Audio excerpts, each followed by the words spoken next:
Ebbeeyi y'ebintu mu butale bwa Kampala obw'omubuulo. Kumpi buli muntu eyeeyunira okugula ebintu mu butale buno yeewuunya ekireetedde ebbeeyi y'ebintu okulinnya buli lukya. Abasuubuzi basattira ku lw'akasente nako akeesibe ennyo mu mirimu gyabwe. Ebbeeyi y'ebintu ebikozesebwa mu bulamu bwa bulijjo yeeyongedde okulinnya era nga kino kireseewo okutya mu ntambula y'emirimu mu butale. Olunaku lwa leero tusazeewo kituukeko mu butale obutali bumu era tubadde ba mukisa tusobodde okwogerako n'abasuubuzi bano ku mbeera y'ebbeeyi y'ebintu mu butale mwe bakolera.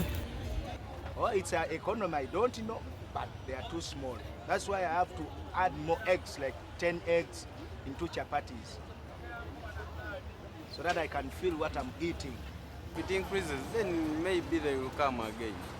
But some of them stopped buying them because of that. Abantu nga bw'oziwulira zikulagira ddala nti embeera eno ey'ebbeeyi y'ebintu yakusigalira ddala waggulu okumala akabanga. Ensonga nnyingi nnyo ezireetera ebintu okubeera waggulu.